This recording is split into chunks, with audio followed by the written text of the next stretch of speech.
Que la paix, la grâce et la miséricorde de Dieu soient le partage de tous les concitoyens célestes dans le glorieux et puissant nom de notre Seigneur Jésus-Christ. Bien-aimés dans le Seigneur, nous sommes en train de poursuivre avec cet enseignement intitulé Premièrement, l'enseignement, il est le même. Mais nous allons l'intituler de 2 ou 3 différentes manières. Ça dépend de comment le Seigneur va nous conduire. Nous l'avons toujours dit de manière simple et banale que le titre, ce n'est pas ce qui compte. Quoique, nos titres, nous avons toujours fait de notre mieux de manière à ce que nous puissions le retrouver dans les Saintes Écritures. Les titres, je l'ai toujours considéré comme une porte par laquelle nous entrons dans le palais, qui n'est rien d'autre que le corps de notre Seigneur Jésus-Christ, afin de pouvoir explorer les appartements. Donc, dans les Écritures, le problème, c'est la navigation dans les Écritures. Et nous prenons pour porte un thème, et c'est par là que nous entrons dans le corps du Seigneur. Normalement, nous avons commencé à parler. Nous sommes en train d'étudier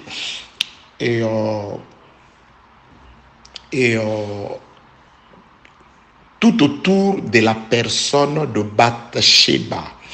Nous avons commencé avec comme thème qui sauva Bathsheba de la mort. Donc nous sommes en train de poursuivre. Donc là, je mets comme un deuxième sujet. Mais nous parlons de la même chose. Il y a une suite d'idées par rapport à ce que nous avons commencé. Pour ne pas entraîner une certaine monotonie dans le thème qui sauva Bathsheba, 8, 9, 10. Donc, j'ai décidé de pouvoir le faire par séquence. Donc, la première séquence, c'était par rapport à qui sauva Bathsheba de la mort. Je crois nous avons dit par le Saint-Esprit beaucoup de choses intéressantes qui vous ont vraiment intéressé. Nous le savons parce que vous nous avez appelés, vous nous avez écrit, vous avez sollicité beaucoup de choses. Je voudrais ouvrir une parenthèse. Bien-aimés, vous êtes très nombreux à nous poser des questions. Je vous encourage de le faire. La Bible m'ordonne par le Saint-Esprit à pouvoir mettre au service des autres les dons que je reçus du Seigneur. Donc, je vous accorde mon temps, ma disponibilité pour répondre à vos questions. Certainement, il y aura des frères, beaucoup plus, et très peu de sœurs peut-être, qui pourront peut-être se rendre compte qu'on n'a pas répondu à leurs questions. Ce n'est pas vraiment une façon de pouvoir ne pas tenir en compte ce que vous dites. Mais je voudrais dire ceci. Très souvent, quand vous nous envoyez des questions, et que vous vous rendez compte que quelques heures après, nous n'avons pas répondu, en tout cas, essayez de renvoyer la question de nouveau. Je vous explique pourquoi j'ai dit ça. Parce que vous pouvez me faire une demande ou une question que vous posez par WhatsApp très souvent. Je peux me dire, je reviendrai vous répondre, soit parce que j'étais en train de faire quelque chose d'autre, ou la question est arrivée que pendant que nous dormions, je suis en Chine. Il y a avec le frère qui sont du côté des États-Unis d'Amérique et un décalage horaire de plus ou moins 12 heures.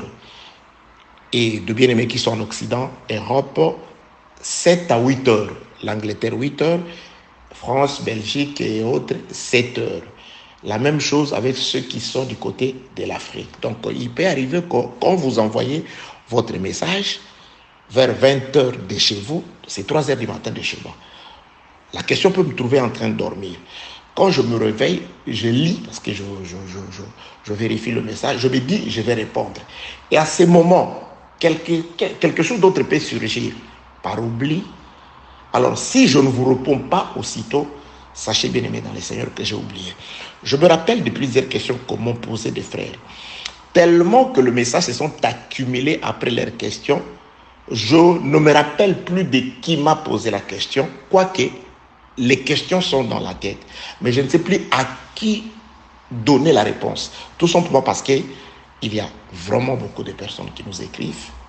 Il y a vraiment, nous recevons beaucoup de sollicitations de la part de plusieurs personnes. Donc, si vous vous rendez compte qu'il se passe une journée sans que je ne réagisse par rapport à votre question, essayez de la renvoyer. En tout cas, ce n'est pas une façon de vous mépriser. En tout cas, loin de moi l'idée de le faire. Si vous avez envoyé une question, une préoccupation à laquelle vous n'avez pas encore trouvé de réponse, en tout cas, essayez de la renvoyer. Supportez-nous. Supportez parfois notre faiblesse. Il peut y avoir, parce que parfois je suis en train de me promener avec tout ce qui se passe pour le moment en Chine, cette histoire, la résurgence de l'épidémie. Donc il se passe qu'il y a encore restriction de liberté qu'on sort, et parfois la question peut me retrouver en train de me promener, alors avec des difficultés de pouvoir répondre étant peut-être dans un endroit public. Alors je me dis très souvent, je veux répondre, et arriver à la maison, j'oublie. Pourquoi? Parce qu'il y a tellement de choses à faire, j'oublie. Je ne vous oublie pas, mais j'oublie de répondre. C'est pourquoi je voudrais avec amour vous dire que, frère, j'ai beaucoup de considération et de respect pour vous, de la même façon que vous en avez pour moi. Donc, si vous me présentez des préoccupations, c'est que vous avez la considération pour moi. Et je voudrais aussi vous la rendre. Je voudrais aussi vraiment vous rendre l'appareil. Donc, ne vous en faites pas, je vous aime. J'ai beaucoup d'amour et de considération. Même si vous m'écrivez juste pour me dire bonjour et que je ne réponds pas, ce n'est pas parce que je ne veux pas vous répondre. Ce n'est pas parce que j'ai un problème vis-à-vis de vous, contre vous. La question, quelle que soit la façon dont elle est posée, je ne serai pas prétentieux pour dire que je suis à même de répondre à toutes les questions. Non, mais au moins je réponds. Soit je réponds selon la petite grâce que j'ai dit, Seigneur, soit je vous dis, mon frère, sur cette question, je n'ai pas de lumière. Il y a des frères qui peuvent le témoigner. Il y a des bien-aimés qui m'ont posé des questions. Et je leur ai même dit, voilà, j'ai toujours entendu dire ceci à propos de cela par d'autres frères. Mais personnellement, je n'ai pas encore eu le temps de pouvoir méditer là-dessus. Ou Dieu ne m'a pas encore donné la lumière sur ce sujet-là. Vous dire la vérité ne va pas retrancher ce que je suis, ou je ne sais pas si je n'aurai plus cette place que vous avez toujours réservée, en tout cas pour moi. Dans votre cœur, je voudrais vraiment présenter mes excuses aux bien-aimés qui n'ont pas encore vu leur message trouver satisfaction jusqu'à ce jour, aux requêtes. En tout cas, renvoyez les questions. N'hésitez pas, continuez à nous aimer, continuez à nous supporter, continuez à nous envoyer des encouragements tels que vous faites. Je me sens bien quand vous me posez des questions. Je me sens aimé et encouragé quand vous m'appelez, tout ce que vous faites, en tout cas, bien-aimé dans le Seigneur, sachez que je le prends toujours en bien, parce que je suis convaincu que vous m'aimez. Vous faites tout ce que vous faites là parce que vous m'aimez. Que la paix, la grâce et la miséricorde de Dieu soient avec vous dans le nom puissant de notre Seigneur Jésus-Christ. Nous allons continuer dans qui sauva Bathsheba de la mort. Cette fois-ci, nous parlons de la même chose, mais nous allons un peu changer, c'est-à-dire nous allons évoluer. Et dans notre évolution, dans la marche concernant Bathsheba, nous allons dire ceci: l'épée des fils d'Amon pour l'expiation de Bathsheba. Parce que nous sommes toujours, c'est juste un jeu de mots, mais la même chose, l'expiation de Bathsheba. Qui sauva Bathsheba de la mort. C'est-à-dire, sans expiation, Bathsheba serait morte. Vous voyez, c'est la même chose. Mais je voudrais beaucoup plus, quand je m'éloigne du texte qui a été utilisé comme texte de base et que j'adopte un autre texte, juste dans l'optique de dire la même chose, j'ai changé de thème, mais tout en gardant le même sujet. Que la paix, la grâce et la miséricorde de Dieu soient avec vous. L'épée des fils d'Amon pour l'expiation de Bathsheba. Audio numéro 1. Je vais lire les textes que nous avons toujours lus. Donc, qui sauva Bathsheba de la mort? 2 Samuel, chapitre 11, je commence au 2e verset. Un soir, David se leva de sa couche, et comme il se promenait sur le toit de la maison royale, il aperçut de là une femme qui se baignait et qui était très belle de figure. David fit demander qui était cette femme, et on lui dit, n'est-ce pas Bathsheba, fille d'Eliam, femme d'Uri le Héthien? Et David envoya des gens pour la chercher. Elle vint vers lui, il coucha avec elle. Après s'être purifiée de sa souillure, elle retourna dans sa maison. Cette femme devint enceinte et elle fit dire à David, « Je suis enceinte. » Alors David expédia cet ordre à Joab. « Envoie-moi Uri les Héthien. » Et Joab envoya Uri à David. Parole de notre Seigneur Jésus-Christ. Bien-aimé dans le Seigneur, j'avais dit ceci. Cet acte que David fit, si vous allez dans le second livre de Samuel, chapitre 12e cette fois-ci, c'est-à-dire le chapitre qui vient juste après celui que nous venons de lire, vous allez vous rendre compte de la colère de Dieu vis-à-vis de David à cause de cet acte-là. Outre sa portée prophétique, cet acte-là, doctrinalement parlant, dans la vie courante, cet acte a été réprimé par Dieu. Dieu s'était énervé contre David. Et David en a subi de graves conséquences. Il a payé très cher à cause de cet acte-là. Entre autres, le prophète lui a fait signifier que le paix ne quittera pas ta maison. Ce que tu as fait en cachette, quelqu'un d'autre le fera en public. Les conséquences, premièrement, il y a eu inceste dans la maison de David. Un des fils de David, qui s'appelait Amnon, il a été saisi d'un certain amour, envie de pouvoir coucher avec sa sœur, Tamar. Il a organisé une ruse et demandé à son père de pouvoir lui envoyer sa sœur pour qu'elle aille préparer pour lui. Et cette dernière s'étant approchée de lui, il a violé sa propre sœur. C'était sa demi-sœur, donc la fille de David, mais d'une mère différente. Donc, il y a eu inceste, viol entre les fils de David. La conséquence est que Tamar, la fille de David, violée par son demi-frère Amnon, avait un frère que la plupart d'entre nous connaissent, les lecteurs des Écritures connaissent, qui s'appelait Joab. Alors Joab, lorsqu'il a entendu que son demi-frère, son petit frère Amnon a violé sa sœur de père et de mère, intérieurement, il s'est révolté. Mais il a tout simplement demandé à sa sœur de ne rien faire, de ne rien dire à personne. Quelque temps après, il a organisé une fête. Et il a demandé au roi de pouvoir envoyer tous ses serviteurs et tous ses enfants vers lui. Tous les enfants du roi sont allés dans la maison de leurs frères pour festoyer. Pendant qu'ils étaient en train de festoyer, Absalom a donné l'ordre à ses serviteurs de pouvoir donner du vin en abondance à son demi-frère Amnon qui avait couché avec sa petite sœur.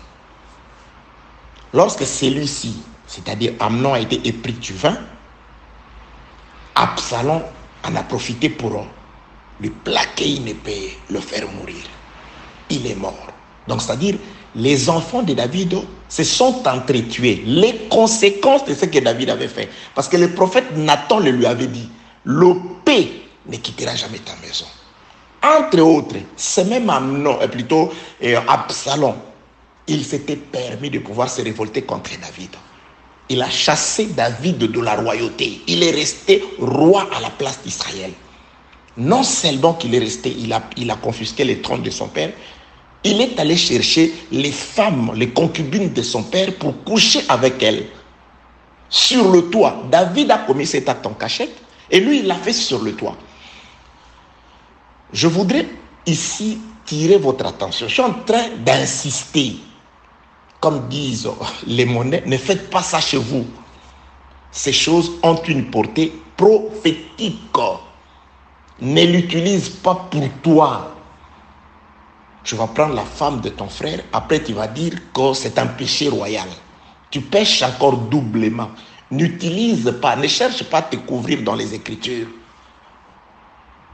Ne sois pas comme Caïn, un tueur, mais il discute toujours la sentence. Au lieu de pouvoir regretter Dieu, pardonne-moi pour avoir tué mon père.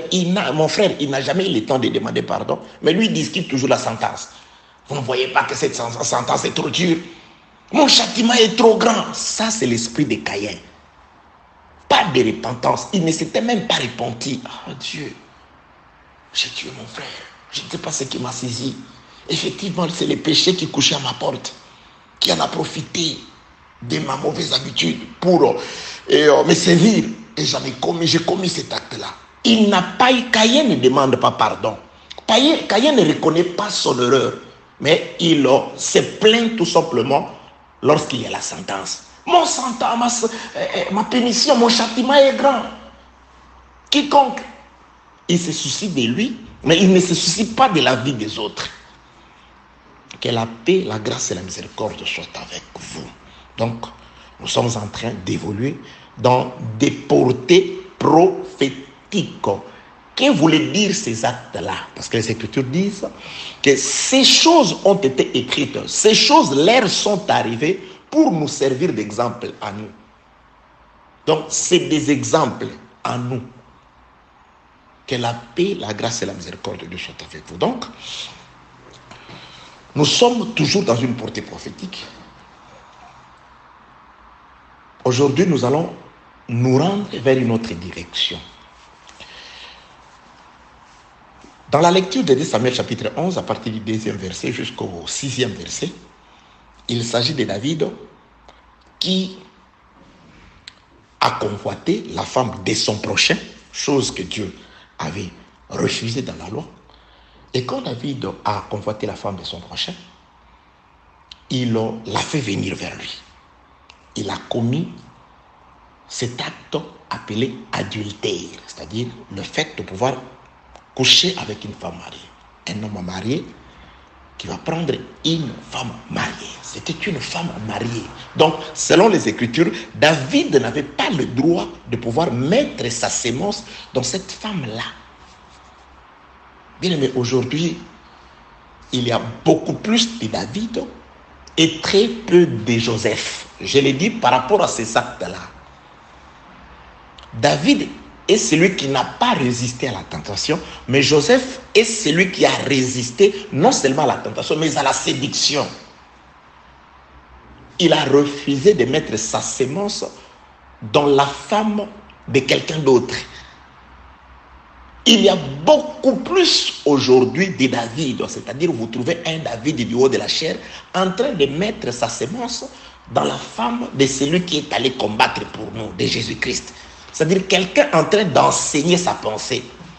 Quelqu'un en train de pouvoir faire des raisonnements à la place, au lieu de laisser parler les Écritures, au lieu de faire entendre la voix des Écritures, lui il fait entendre sa voix. Lui il fait expression ou il fait... quelle expression dois-je employer? C'est-à-dire, il fait étalage de sa connaissance mondaine qui n'a rien à voir avec la pensée du Seigneur. Il part de raccordements frauduleux en raccordements frauduleux, à des interprétations particulières, c'est-à-dire, bien aimé, il y a je vous l'ai dit, en tout cas, sur YouTube, ou parfois même dans certains de nos groupes, ou dans des groupes, il y a des gens qui postent parfois des messages. Vous êtes là, vous avez besoin d'écouter la prédication. Vous dites non, nous avons des groupes, je vais écouter. Vous allez sur YouTube, vous dites, ok, ça va. Il y a de nos frères qui postent. C'est-à-dire, vous écoutez quelqu'un dire, vous vous demandez, mais ça, c'est du raisin vert. Je l'avais dit la fois passée, les raisins, ce n'est pas un problème. Le raisin, c'est ce que Jésus-Christ a donné à ses disciples. Les raisins, c'est la parole, c'est le Saint-Esprit. Mais le problème, c'est l'état du raisin. C'est-à-dire, vous trouvez un raisin vert, c'est-à-dire quelqu'un immature, quelqu'un qui n'est pas encore prêt. Mais il est déjà en train de pouvoir prêcher. Et pourquoi? Parce qu'il a été, on lui a, entre guillemets, imposé les mains par quelqu'un. Il a un gros titre, mais quand tu le parles, il est incapable de pouvoir être même cohérent dans ce qu'il dit. Le problème, ce n'est même pas... Vous savez, certains prédicateurs de ces églises des hommes, qu'on appelle communément les bitoulous que consomment, peut-être il peut être dans l'erreur. Il peut juste en train de pouvoir... Il peut être en train de pouvoir juste frôler les Écritures, mais il est au moins cohérent dans ce qu'il dit.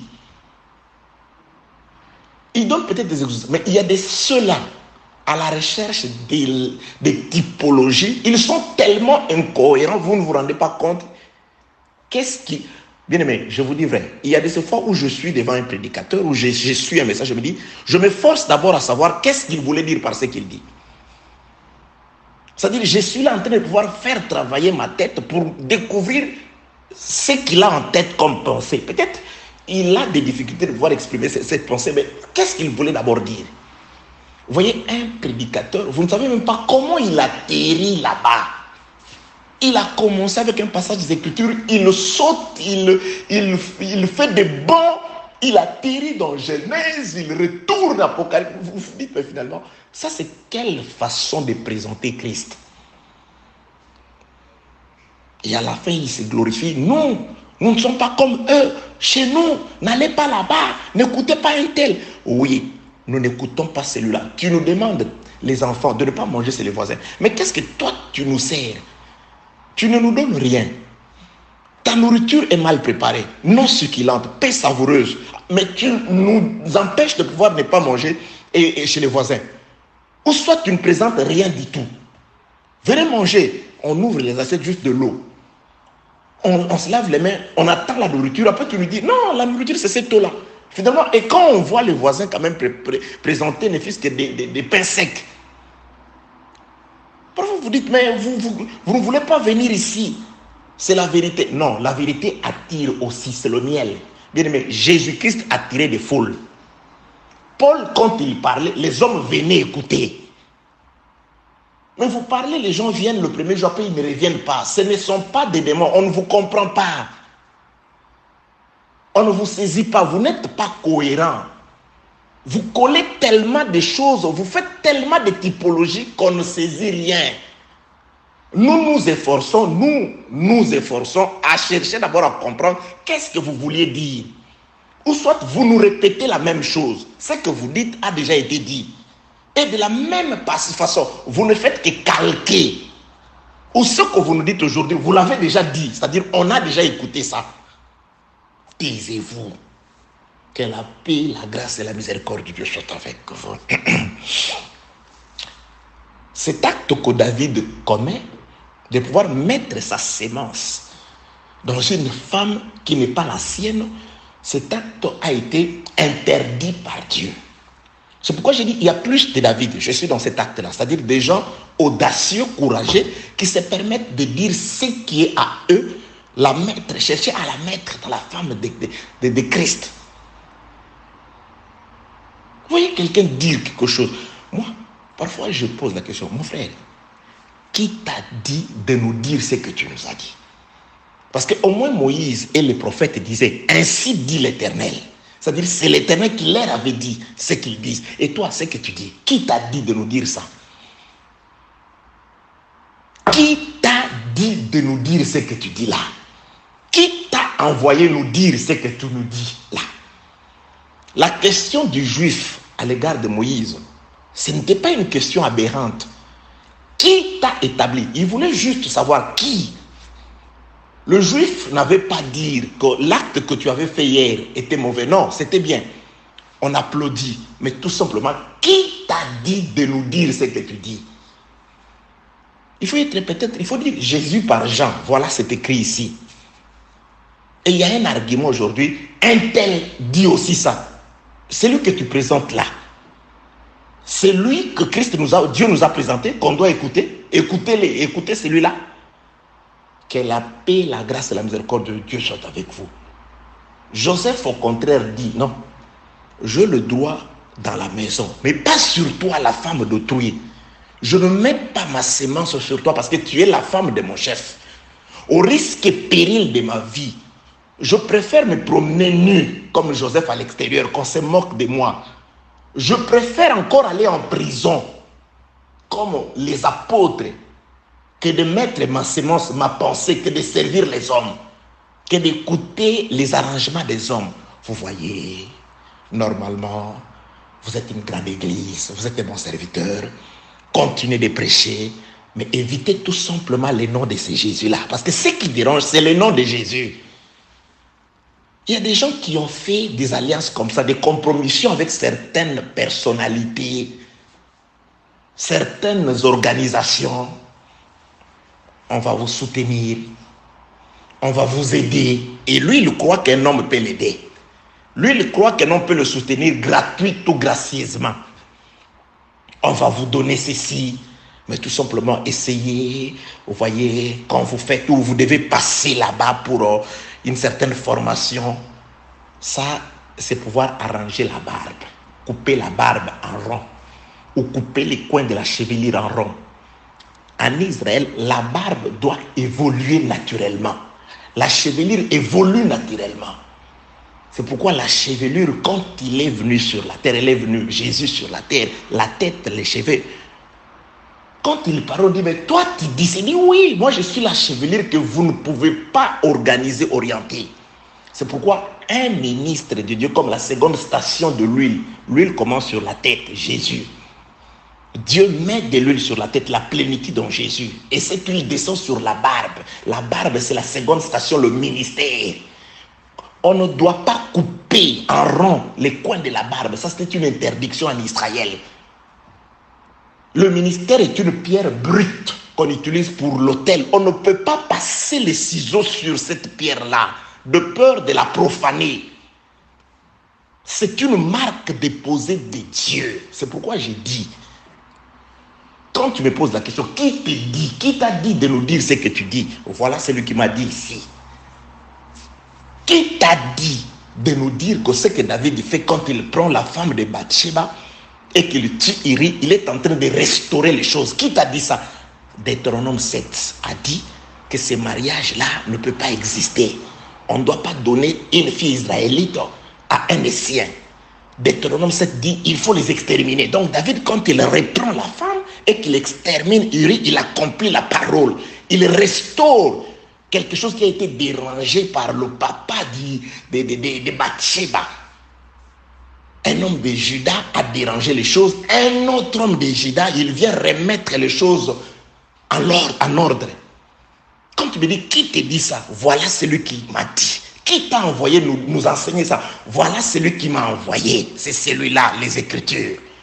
Nous avons été engendrés par les Écritures, par la parole, pour ne faire que la volonté des Écritures.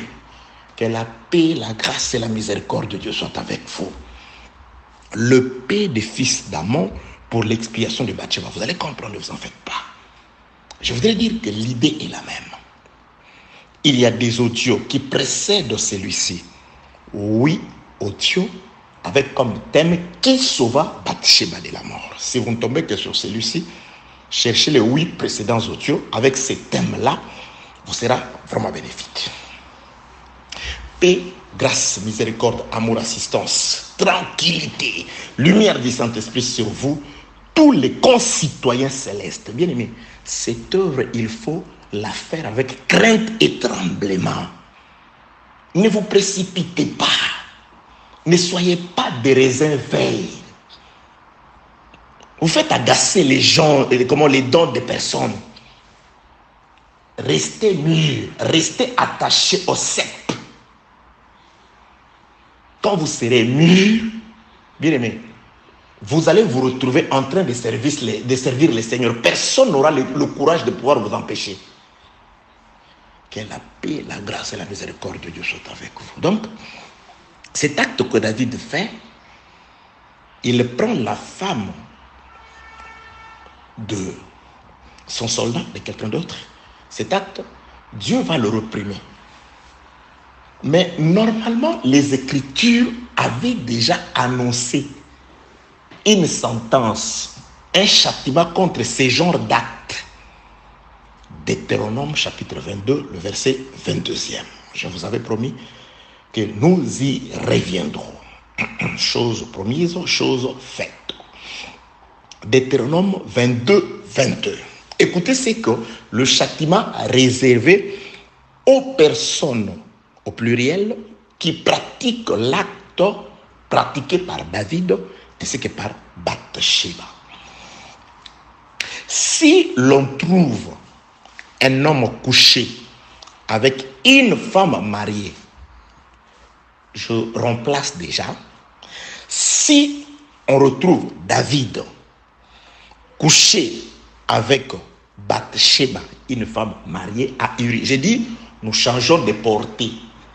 Sortez dans la tête cette portée ou ce chemin selon lequel le mariage entre Uri et Bathsheba était un mariage prohibé par l'Éternel. Donc, nous avons beaucoup dit. J'ai beaucoup de choses à dire là-dessus. Peut-être je reviendrai dans ces mêmes enseignements. Il y a beaucoup de choses que je n'ai pas dit, mais je conserve votre état parce que après ça, nous reviendrons dans la campagne de sensibilisation, les exhortations de 10 à 15 minutes. Très intéressant. Ça aide beaucoup de gens. Et beaucoup de personnes nous appellent. Beaucoup de gens sont en train de pouvoir témoigner les Seigneurs par rapport aux effets de ces exhortations-là, comme de ces enseignements d'ailleurs. Bien aimé, je prends en compte tous vos messages. Ne vous en faites pas. Je vous réponds par amen. C'est que ça vient vraiment du fond de mon cœur. Donc quelqu'un me dit que Dieu vous bénisse à cause de ce que vous m'avez dit. Je dis amen. Et quand je réponds amen, je vois Dieu me parler par vous. Donc, je vous aime comme vous m'aimez. Je crois moi, je vous aime encore un peu plus. Que la paix, la grâce et la miséricorde de Dieu soient avec vous. Donc, si l'on trouve un homme couché avec une femme mariée, ils mourront tous les deux. Nous sommes dans la seconde rubrique. La mort de Bathsheba. Nous reviendrons pour parler aussi de David. Parce que la sentence, selon la loi, ordonne la mort, le décès, la mort ou l'exécution de deux parties, l'homme et la femme. Mais lorsque le prophète Nathan, après qu'il ait reproché David, il a dit quelque chose, tu ne mourras pas. Pourquoi? Dieu vient-elle contenir sa propre parole? Non, loin de là. Nous allons comprendre. Nous avons déjà compris lorsque nous avons marché dans cette portée selon laquelle David représentait le Rédempteur qui vient restaurer un mariage en désordre. Là, vous avez déjà compris que Bathsheba devait mourir, mais il ne meurt pas. Pourquoi? Parce que David vient la sauver. Deutéronome chapitre 22, le verset 22. Si l'on trouve un homme couché avec une femme mariée, ils mourront tous deux.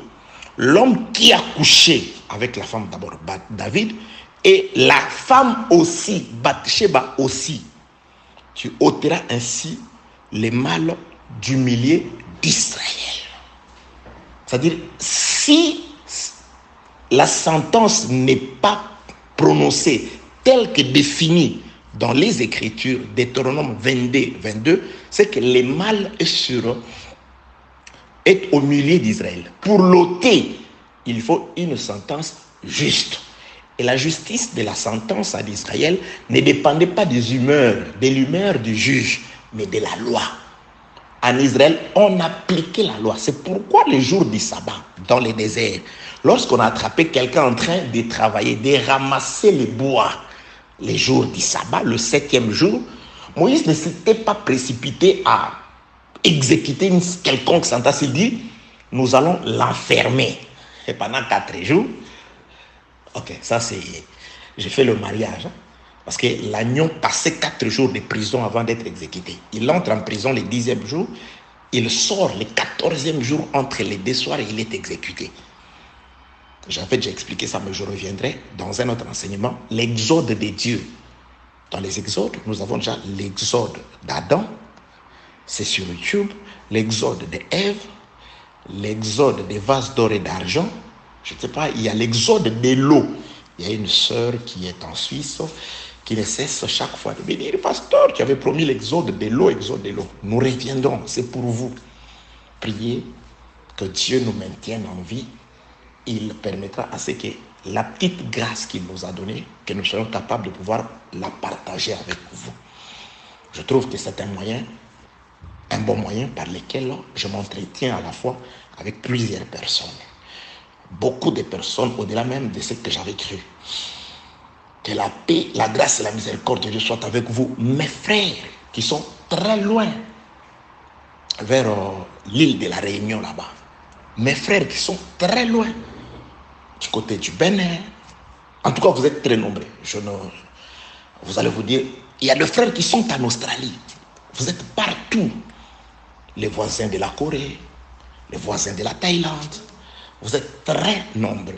Ceux qui sont au Maghreb, ceux qui sont en Occident, aux États-Unis, en Chine avec nous ici, sans compter, sans oublier plutôt, vous qui êtes en Afrique, au Congo, Brazzaville, Kinshasa, au Gabon, Cameroun, et vous êtes très nombreux. Que la paix, la grâce et la miséricorde de Dieu soient avec vous. Je vous aime vraiment. Je l'ai fait vraiment, c'est quelque chose qui vient vraiment de mon cœur. Je suis en train de dire ceci, que la paix, la grâce et la miséricorde de Dieu soient avec vous. Cet acte que David fait, Deutéronome, Dieu condamne ça. Dieu condamne cet acte-là. Et la sentence ou le châtiment, la punition, c'est la mort. Je suis en train de dire que l'homme qu'on a arrêté dans les Écritures, Nombre, je crois, chapitre 16e, le jour du sabbat, en train de ramasser le bois. Moïse ne s'était pas précipité à pouvoir exprimer ou appliquer une sentence selon son humeur. Ah, laissez-les, il doit mourir. Non, il dit que cet homme soit gardé jusqu'à ce qu'on saura ce que l'Éternel veut pour lui. Tout ce que nous faisons, tout ce que nous disons doit dépendre de ce que l'Éternel Dieu dira. Et lorsqu'il a été emprisonné, caché, c'est pendant ce temps-là qu'un homme est caché, que l'Éternel parle. Ah, voilà ce que vous allez faire. Que cet homme soit mis à mort. Non seulement qu'il soit tué, mais désormais, vous aurez sur le bout de vos vêtements une frange, un morceau de linge sur le bout de vos vêtements. Cette frange-là vous rappellera le sabbat. Un homme est mort, le vêtement est changé pour rappeler le sabbat. Que la paix, la grâce et la miséricorde de Dieu soient avec vous. Ok, c'est votre nourriture. Que la paix de Dieu soit votre partage au nom de Jésus. David prend Bathsheba, une femme mariée, il couche avec lui, l'Éternel s'irrite contre David, il dit des choses méchantes qui doivent arriver dans la vie de David, mais la sentence n'est pas prononcée comme décrit ou décrite dans les Saintes Écritures, Deutéronome 22-22. C'est-à-dire, selon Deutéronome 22-22, David et Bathsheba doivent mourir. Avant d'aller là-bas, je m'en vais expliquer quelque chose que j'avais promise. Je reviendrai, c'est dans le même ordre d'idées. Je suis dans le livre de Jean, chapitre 8e. Jean, chapitre 8e. Là, nous parlons de la femme surprise en flagrant délit d'adultère. Jésus-Christ est vivant. Écoutez-moi très bien. La grâce était sur la terre, mais enfermée dans un corps. C'est comme l'eau était avec le peuple. Pendant que le peuple était en train de se lamenter, l'eau était là, mais il était caché dans la pierre. Le peuple se lamentait, le rocher était là. C'est le frère Paul qui l'a dit dans le livre de 1 Corinthiens chapitre 10e. ils buvaient à un rocher qui les suivait. Et ce rocher était Christ. C'est-à-dire, Christ, c'est ça le rocher qui était là. Le peuple voyait le rocher, mais il ne pouvait pas comprendre que dans le rocher, il y avait l'eau qui pouvait répondre à leurs problèmes de soif. Jésus-Christ était là. Les gens ne comprenaient pas que dans Jésus, il y avait la solution à tous les problèmes. Le premier problème qui accablait le monde, c'était le péché. C'était la mort qui régnait. La solution était au-dedans de Jésus. L'eau était dans le rocher. La pierre était là. Le peuple se plaignait, même Moïse. Dieu lui dit, ben, tu vas parler au rocher. Lui, il vient, il frappe le rocher, découpant, le rocher fait sortir l'eau. Le peuple boit, le peuple est désaltéré, le peuple résout le problème de la soif, mais le rocher était là. La grâce était sur la terre, mais elle était dans un corps, dans une enveloppe appelée Jésus. La plénitude de la divinité du salut était enfermée dans un corps. C'est pourquoi il dit, si je ne pars pas, la grâce ne viendra pas, l'eau ne sortira pas. Par partir, il parlait de la mort. Voici l'heure pour laquelle je suis venu, Jean 12, l'heure de la mort. Il doit partir, il part par la mort. Mais s'il ne part pas, s'il ne meurt pas, s'il n'est pas frappé, parce que le rocher a été frappé par Moïse qui était de la tribu de Lévi. Et Jésus-Christ aussi a été condamné par les descendants de Moïse, des sacrificateurs, qui étaient de la même tribu. Dieu ne répète que ce qui est passé. Pourquoi je suis en train de dire ces choses? Pour revenir, Jésus sur la terre, l'alliance. Jésus sur la terre, les sacerdoces étaient un sacerdoce mosaïque. Parce que l'alliance est inaugurée par les sangs. Aussi longtemps que le sang de Jésus, c'est-à-dire le bâton de Moïse, n'avait pas encore frappé sur Moïse, les mondes où Israël était sous l'ancienne alliance. La nouvelle alliance n'était pas encore inaugurée. La nouvelle alliance est inaugurée à la croix. Donc toute la période d'avant la croix, c'est la période de la loi. C'est pourquoi nous disons ceci. Jésus-Christ est le dernier prophète de la loi. Les derniers prophètes, ce n'est pas Jean-Baptiste. Ça, c'est une confusion très grave. Jean-Baptiste est celui qui présente les derniers prophètes parce que le salut vient par les derniers prophètes. Jean est celui qui est venu présenter les derniers prophètes. Parce que toute la loi a tout concentré pour les derniers prophètes. Moïse dit, pour répondre à votre préoccupation, selon laquelle la mort est dans la montagne. Vous avez peur de la mort. Un seul peut aller affronter la mort, monter jusqu'à la montagne, prendre de Dieu la vie et vouloir la ramener. Vous m'avez demandé ça. Mais moi, la mort déjà va me surprendre. C'est pourquoi quand je serai mort, Dieu vous suscitera d'entre vos frères un prophète comme moi. Vous l'écouterez, c'est-à-dire le prophète capable d'affronter la mort qu'il y avait sur la montagne. Parce que quand le peuple demandait à Moïse que nous, on n'est pas capable, on ne sera pas capable d'aller là-bas, la Bible déclare il y avait un spectacle épouvantable. Tremblement de terre, de tonnerre, des éclairs sur la montagne. Le peuple a eu peur de ce spectacle. Il dit non, non, on veut un médiateur capable d'aller là-bas, d'entrer, de pouvoir se mesurer à la mort. Moïse dit, ben moi déjà 120 ans, je meurs. Je n'ai pas vaincu la mort, je n'ai pas pu. Quelqu'un d'autre viendra. Moïse annonce un prophète pour Israël. Le dernier prophète, c'est Jésus. Les derniers prophètes dans la maison d'Israël, c'est Jésus. Et quand Jésus-Christ, comme dernier prophète, en lui, c'est comme les rochers dans les déserts, mais dans lesquels il y avait l'eau. Il faut qu'on frappe le rocher. Et quand on frappe le rocher, maintenant le peuple peut boire. Aujourd'hui, nous buvons de l'eau en abondance. Jésus-Christ dit à la femme samaritaine, je t'aurais donné de l'eau qui aurait fini avec ta soif. Tu n'aurais plus besoin de revenir ici pour puiser. Si tu connaissais les dons de Dieu, les dons que Dieu vous a donnés, c'est moi. Mais ces dons-là ne peuvent entrer en activité que si le rocher est frappé.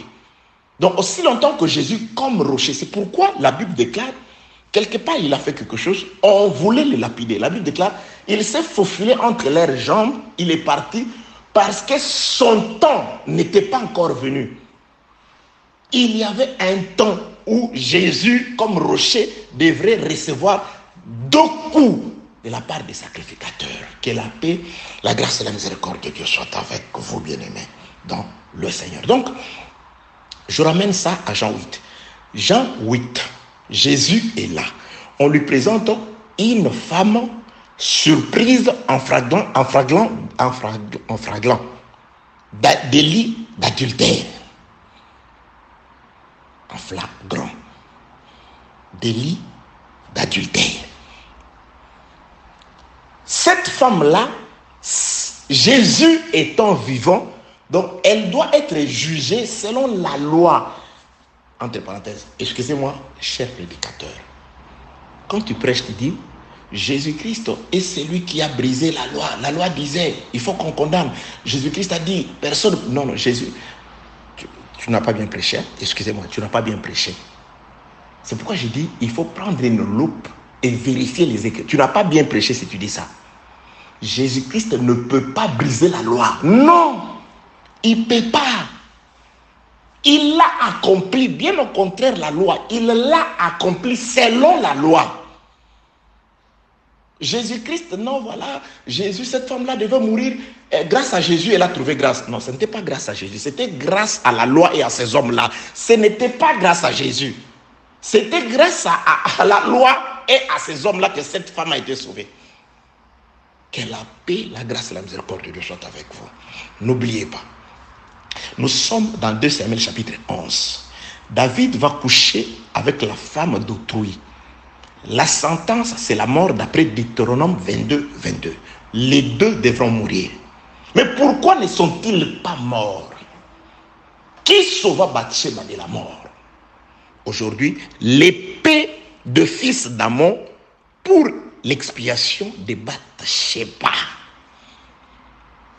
Nous sommes toujours à la recherche de quelques cas des Écritures où des femmes, pendant le temps, en plein temps de la loi, qui avaient commis des actes, méritant la mort, entre autres l'adultère.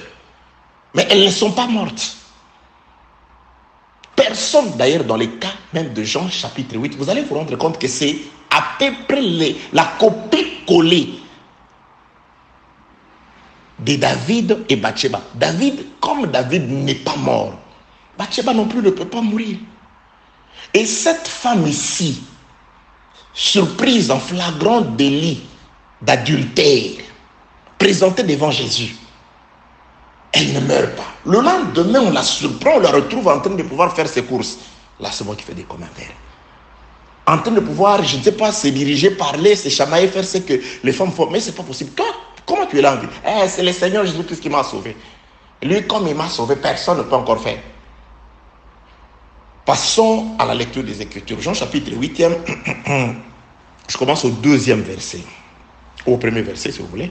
Jésus s'est rendu, Jean 8, 1er verset. Jésus s'est rendu à la montagne des Oliviers. Mais dès le matin, il alla de nouveau dans les temples. Et tout le peuple vint à lui. S'étant assis, il enseignait. Alors les scribes et les pharisiens amenèrent une femme surprise en adultère. Verset 4e. Et la plaçant au milieu du peuple, ils dirent à Jésus, Maître, cette femme a été surprise en flagrant délit d'adultère. Moïse, écoutez, ils vont invoquer Deutéronome 22. Parce que quand il parle de Moïse, Moïse a dit ces choses dans le livre de Lévitique et Deutéronome 22. Je marche beaucoup plus avec Deutéronome 22. C'est-à-dire, quand ils veulent prononcer une sentence, c'est pourquoi j'ai dit, ils vont chercher la trouver dans les Écritures. C'est pourquoi Moïse, quand on a arrêté cet homme en train de chercher les bois le jour du sabbat, mais il a raison, il doit chercher les bois. Parce que Proverbe dit, faute de bois, le feu s'éteint. Alors quelqu'un pour alimenter le feu, il va chercher les bois. Vous allez voir que la paix de Dieu s'attend. Ah ouais. S'il n'y a pas le bois, le feu s'éteint. Alors quelqu'un est allé chercher les bois pour alimenter le feu, pour que le feu reste. C'est celui-là que vous condamnez. Après sa mort, modifiez vos vêtements. sa mort ajoute à vos vêtements quelque chose d'autre. Une frange et des cordons bleus qui vous amèneront à vous rappeler du sabbat. Que la paix soit avec vous au nom de Jésus-Christ. Alors, ces gens ici, quand ils surprennent la femme, la conduisir devant les seigneurs, ils vont faire référence à Deutéronome 22, à la loi. Moïse, verset 5e, dans la loi nous a ordonné de lapider de telles femmes. Toi donc, que dis-tu? Jésus commence. Ah, bien-aimé dans les seigneurs, j'aime mon Jésus. Tu es bon, Jésus-Christ de Nazareth, parce que tu nous aimes. Tu ne voulais pas que nous puissions rester dans l'incrédulité. Tu nous as ouvert les yeux. Tu nous as jugés dignes de recevoir l'explication. Tu nous as jugés dignes de faire partie du petit troupeau pour qui le royaume a été donné. Gloire à Dieu par Jésus. Jésus commence l'enseignement. Il commence l'enseignement avec des gestes. Verset 6e. Il disait cela pour le prouver, afin de pouvoir l'accuser. Mais Jésus s'étant abaissé. Ah, Seigneur Jésus. Ok, je lis. J'ai tressailli de joie de commencer l'explication. Verset 7e. Verset 6e.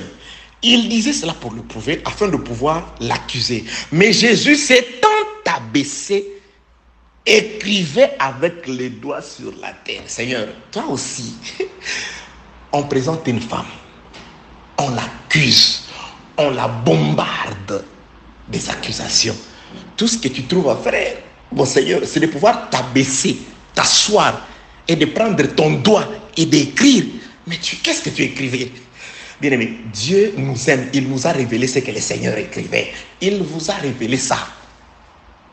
La Bible déclare: rien de ce qui se faisait en ténèbres ne le sera. Dieu met à jour tout. Il nous a donné de son esprit pour comprendre. Oui. Donc il était debout. Quand on accuse la femme, il s'abaisse. Il s'assoit par terre. Il prend son doigt. Il commence à écrire. Il écrit.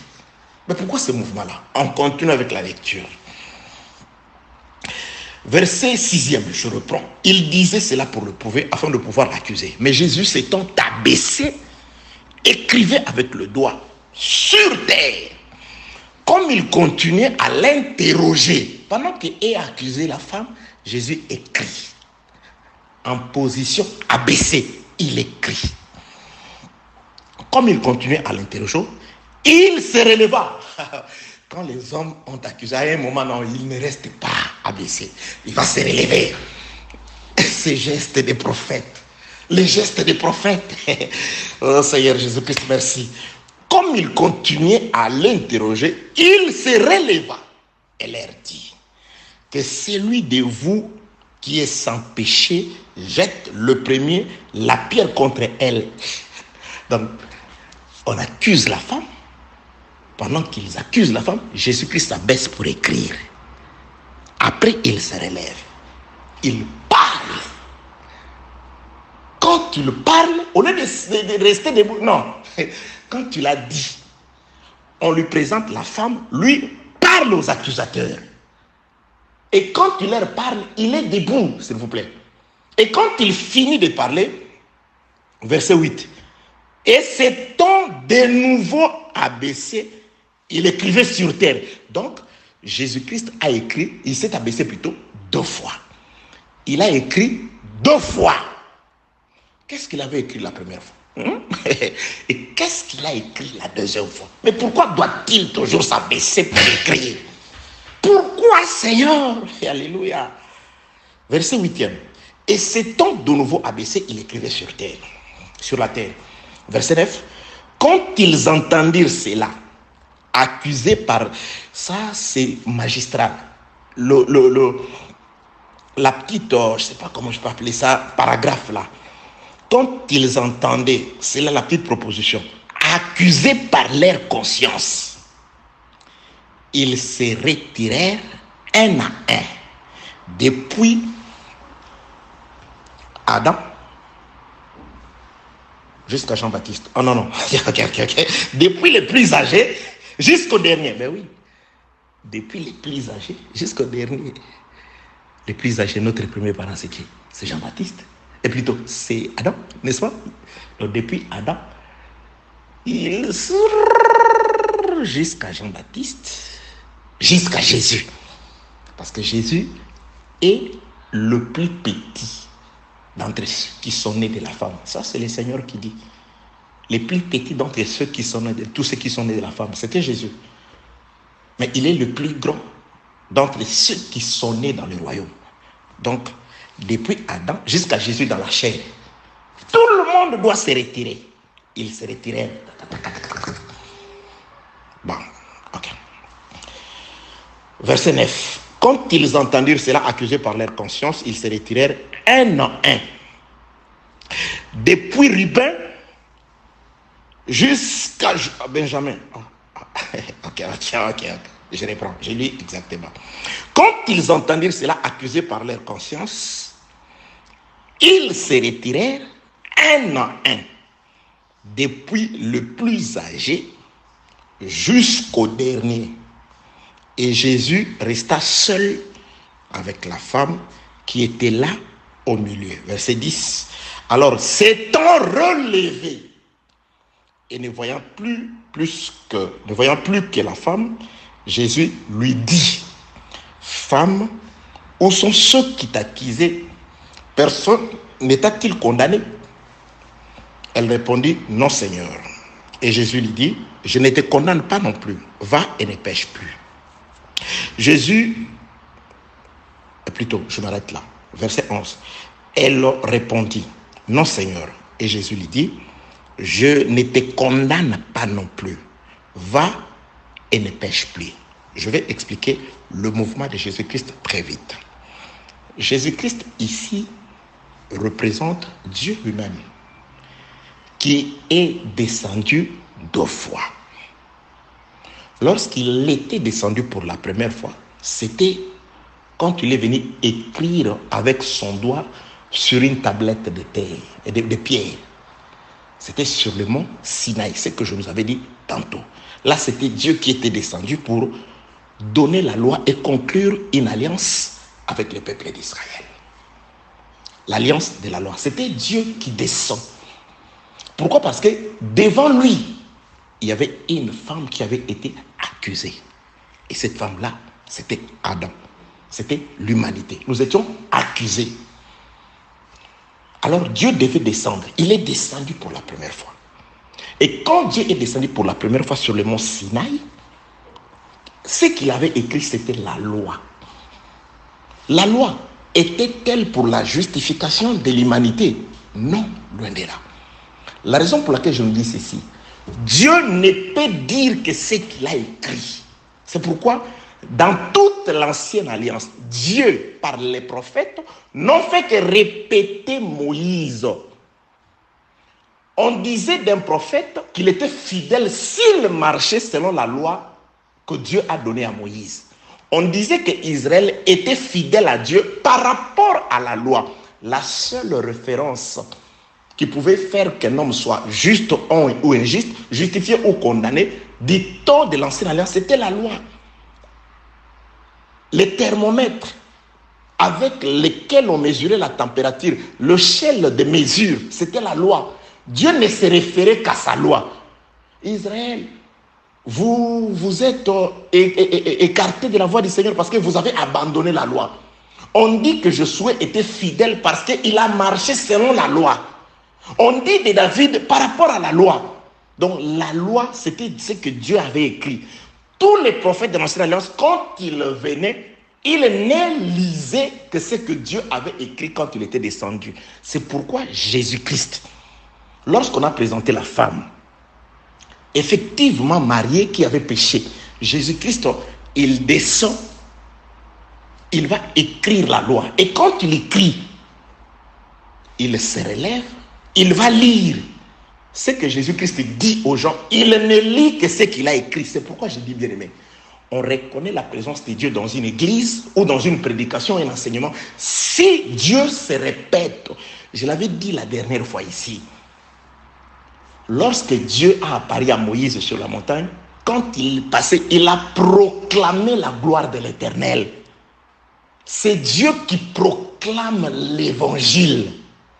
Dieu ne parle que de lui. Bien-aimé, tout ce que Dieu dit, il ne le dit que pour lui, parce que Dieu veut que tout genou ne fléchisse que devant lui.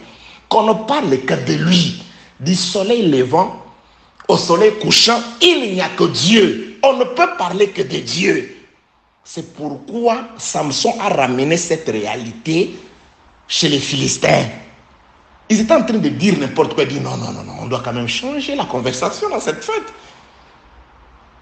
Les gens, vous parlez en désordre, on doit changer la conversation dans cette fête. Ah, il leur donne l'énigme. C'est-à-dire, pendant 7 jours dans la fête, on ne parlait que de cette énigme-là. C'est pourquoi Jésus-Christ aussi nous a trouvé dire, on disait n'importe quoi. Oh, il nous a laissé le Saint-Esprit. On ne parle que de Jésus. Je parle de l'église, je ne parle pas des autres qui parlent des hommes dans leurs églises, dans leurs prédications. Ils font référence. Non. Nous, on ne parle que de Jésus. On ne proclame que la gloire de Jésus. Je reviens. Lorsqu'il descend, il lit, il écrit plutôt. Quand on accuse, lorsque nous étions accusés, effectivement parce que nous avions péché, nous allons tourner tout autour de ça. C'était quoi le péché de cette femme? C'est le même péché de Bathsheba. Cette femme, on l'a surprise avec un autre homme. Bathsheba aussi, elle a fait ça. Mais cette femme, quand on la présente, c'est nous l'humanité. Nous avons péché. Nous avons accepté la sémence. Je veux revenir, ne vous en faites pas. Demain ou après-demain, je reviendrai, je vais détailler ça. Comment cette femme-là, de Jean 8, elle se retrouve dans les Écritures. Elle se retrouve dans Bathsheba. Elle se retrouve dans toi. Dieu avait mis sa sémence dans une femme. Il est parti. Quelqu'un d'autre est allé mettre la sémence. Je ne parlais pas des rapports entre... C'est trop petit. Je parlais de la sémence qui est la parole. Ok. Ici, il s'agit de Dieu qui descend. Il écrit. Il est descendu pour la première fois au mont Sinaï. Il a écrit. Et quand il se relève, Dieu ne lit. Ce que Jésus dit, il répète ce qu'il avait écrit par terre. Lequel d'entre vous n'a pas de péché? Que celui-là, le juste. Le juste. Jésus-Christ n'a pas dit ne lapidez pas la femme. Non. Bien-aimé, il faut bien écouter. Jésus-Christ ne les a pas empêchés de condamner la femme. Non. Jésus a juste demandé un seul juste. La condamnation tient. Mais celui qui doit exécuter doit être en dehors du péché de cette femme. Parce qu'il y a un seul législateur, le seul qui est au-dessus, Dieu seul. Qui pouvait condamner les gens? Jésus-Christ dit oui. Lesquels d'entre vous? Jésus-Christ n'a jamais dit non, ne les lapidez pas, c'est un péché. Non, moi je suis venu. Jésus-Christ a dit oui. Cette loi que vous invoquez, elle est réelle. Et moi, je ne suis pas pour l'abolir. Appliquez-la. Mais que celui qui l'applique soit juste. Du plus grand, depuis Rubin jusqu'à Benjamin, c'est-à-dire parmi tous les enfants de Jacob, depuis Adam jusqu'à Jésus dans la chair, aucun juste.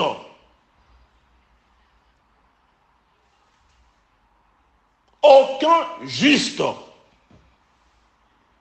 Je parle de Jésus comme étant le dernier, dans l'espace. Donc, Jean-Baptiste y compris, pas juste. Parce que si je disais jusqu'à Jean-Baptiste, peut-être on va exempter Jean-Baptiste. Non, lui dans le lot. Il ne pouvait pas non plus jeter la pierre. Parce que lui aussi il était partie prenante de ces péchés de la femme, de l'adultère. David chante, ma mère m'a conçu dans l'iniquité. Nous étions tous nés dans ce péché-là, d'Adam. Tout le monde.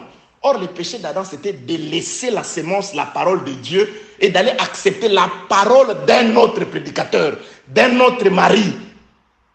Je vais expliquer ça avec beaucoup de détails. C'était ça le péché d'Adam. Et nous sommes tous nés, participant à ces péchés d'infidélité d'Adam.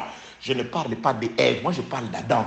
L'ami de Dieu dans les jardins, c'était Adam. Celui en qui Dieu a mis sa parole, sa semence, c'était Adam. Celui qui a pris une autre semence et a mélangé avec la semence, la parole du serpent, voulant la mélanger avec la parole de Dieu, c'est Adam. Donc cette femme représente Adam. La véritable première femme de Dieu, c'est Adam. La véritable terre, la première, dans laquelle Dieu, comme semeur, a mis de sa semence, de sa parole, tu ne mangeras pas, de son enseignement. Mais un autre enseignement est venu du serpent, de notre mari. Adam l'a reçu. Adam a été accusé. Mais qui pouvait condamner Adam? Depuis les plus grands, depuis lui-même Adam, jusqu'à ce que Jésus est venu, le plus petit. Personne dans cet intervalle-là n'était exempté. C'est pourquoi Jésus leur dit, ok, condamnez cette femme. Maintenant, je rentre. Que dit Deutéronome 22? Deutéronome chapitre 22. Je reprends la lecture. Si l'on trouve un homme couché avec une femme mariée, ils mourront tous les deux. L'homme qui a couché avec la femme et la femme aussi, tu ôteras ainsi les mal du milieu d'Israël. La Bible dit ceci: si on trouve un homme couché avec une femme, tous deux devront mourir. Mais regarde les péchés. Quel leur reproche leur propre conscience? C'était lorsque Jésus-Christ leur dit, lesquels d'entre vous n'a pas de péché? Ils ont pris leur livre de loi, ils ont vérifié Deutéronome 22. Ils ont dit, Deutéronome 22 dit que c'est le 2. Mais nous, ce que nous avons fait ici, nous n'avons apporté qu'une seule, la femme. Ce n'est pas ce que la loi disait. Bien aimé, le fait tout simplement de briser cette loi, parce que si devant Jésus, je vous dis vrai, il y avait et l'homme et la femme, selon Deutéronome 22, Jésus-Christ il aurait permis à ce qu'il soit, que la loi s'applique. Bien aimé, les transgresseurs de la loi, ce n'est pas Jésus, c'est eux. La loi n'avait pas dit que vous n'apporterez au sacrificateur que la femme. Non. La loi avait dit, vous apporterez les deux. C'est pourquoi je dis, les gens qui sauvent cette femme, ce sont ceux qui veulent appliquer la loi. Cette disposition ne devrait pas se passer comme eux ont fait. C'est pourquoi Jésus-Christ leur dit, lesquels d'entre vous n'a pas de péché? Vous savez, le péché que leur conscience leur a reproché, Jean le dit. Attends, je cherche Jean. Jean me dit quelque chose. Le premier livre de Jean. 1 Jean chapitre 3e.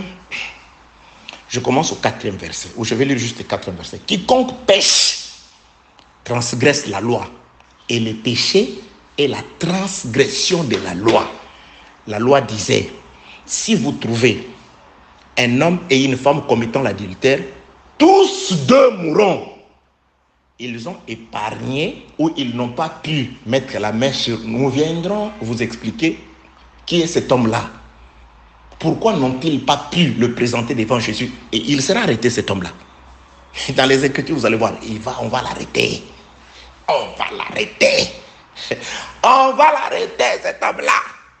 Mais depuis le plus grand jusqu'au plus petit, depuis Adam jusqu'à Jésus, personne n'a pu arrêter cet homme-là. On pouvait juste arrêter la femme qu'il voyait, la condamner. C'est pourquoi Jésus-Christ, quand il était descendu pour la première fois, ce qu'il avait écrit sur le mont Sinaï, c'était pour la condamnation des gens. La loi n'a pas justifié, mais la loi a encore amplifié la condamnation. La loi n'a sauvé personne. Mais gloire soit rendue à Dieu. Jésus doit encore s'abaisser pour la seconde fois, parce qu'il s'abaisse 2 fois. Il s'est abaissé pour la première fois. Il a écrit, il se relève, il lit ce qu'il a écrit. Lesquels d'entre vous n'a pas de péché? Qu'il jette le premier. Il a condamné l'humanité tout entière à des incapables d'appliquer la loi. Parce que la loi disait un homme sans péché Comme la loi disait, de telles femmes, il faut les lapider. Mais eux, ils ne pouvaient pas lapider cette femme parce qu'ils se retrouvaient transgresseurs de la loi qu'ils voulaient faire appliquer. C'est pourquoi la Bible dit qu'ils voulaient éprouver Jésus. Si Jésus avait condamné cette femme, il serait dit, mais Jésus, toi aussi, tu dis être, je ne sais pas, prophète, mais la loi ne dit pas ce que tu fais là. Ils voulaient éprouver Jésus, voir si Jésus allait tomber dans leur piège. La transgression, ce qui leur a reproché, leur conscience, c'était la mauvaise application de la loi. Cette loi-là ne demande pas seulement qu'on présente la femme. Le coupable, c'est le deux, la mort pour le deux, mais eux, la transgression, le péché. Jean dit, et la transgression, le péché et la transgression de la loi. Donc, ils se sont retrouvés tous péchés. Tous ont péché et sont privés de la gloire de Dieu. Personne. Et la femme et ces gens-là, personne. Ces gens-là, leur péché, c'est de pouvoir mal appliquer la parole. La femme, son péché, c'était de dormir avec, tout en étant mariée, un autre homme. Tous, c'est ce que Jésus a écrit pour la première fois. Quand il se lève, quand il parle, il fait allusion à ce qu'il a écrit. Gloire soit dit à Dieu, cette femme-là, Jésus-Christ doit encore descendre pour elle. Quand il a parlé, Jésus-Christ s'abaissa de nouveau. Il écrivit de nouveau sur la terre. Et quand il écrit, il se relève. Jésus va lire ce qu'il avait écrit. Qu'est-ce qu'il avait écrit de nouveau? Il dit, moi non plus, je ne t'apporte pas un message de condamnation, mais je te dis tout simplement de ne plus pécher. Nous avons le message que Jésus-Christ a écrit quand il s'est abaissé pour la première fois, un message de condamnation, et nous avons le message que Jésus-Christ écrit quand il est descendu au mont Golgotha pour la seconde fois. Là, il écrit, le frère Paul dit, pour la première fois, il a écrit avec son doigt sur des tablettes de pierre, ce qui a produit l'incrédulité. Et cette fois-ci, quand il est descendu, il n'a plus écrit avec la tablette de pierre, mais il a écrit dans nos cœurs. Il parle, c'est un ordre qu'il donne à la femme.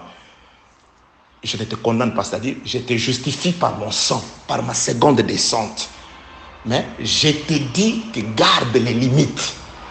Ne refais plus ce que tu avais refait là-bas. Mais la justification est donnée. Que la paix, la grâce et la miséricorde de Dieu soient avec vous. Donc, ces actes-là de Jésus, ou cet acte-là de Jésus-Christ, qui consiste à s'abaisser 2 fois et à écrire, c'est tout simplement le temps que Dieu a visité la terre pour écrire la loi, pour écrire sa parole. La première fois, il est descendu, il a écrit sur des tablettes de pierre, on a donné à Israël. Ces pierres-là représentaient aussi l'incrédulité. C'est-à-dire, ce peuple est resté dans le péché, malgré que Dieu est descendu sur la montagne et il a écrit. Et Dieu doit descendre pour la deuxième fois, pour nous justifier cette fois-ci. Il dit, les condamnations de la loi, il les a abolies. Pourquoi? Parce que cette fois, il a écrit avec son doigt, mais dans notre cœur. C'est le message de l'Esprit. Que la paix, la grâce et la miséricorde de Dieu soient avec vous. Qui a sauvé cette femme d'entre les griffes des pharisiens? Est-ce Jésus? Non, c'est eux, leur mauvaise application de la loi. Ils ont tordu l'essence de la loi. La loi n'avait pas dit ce qu'eux voulaient faire ou faire faire à Jésus. La loi avait dit, les deux mourront. Ils sont venus avec la femme seule. L'homme n'est pas là. On ne peut pas prononcer une sentence lorsque la loi est tordue. La loi n'a pas été respectée par eux. Jean dit, le péché, c'est la transgression de la loi. Quand Jésus-Christ leur dit, lequel d'entre vous n'a pas de péché, qu'il jette la pierre, ils vont revoir. Ils étaient en train de revoir Deutéronome 22. Notre péché ici, c'est de vouloir lui faire une chose contraire à ce que Dieu avait dit à Moïse. Non, nous avons péché. On se retire. Cette fois-ci, il a gagné. Que la paix, la grâce et la miséricorde de Dieu soient avec vous. Donc, je voudrais terminer en disant ceci.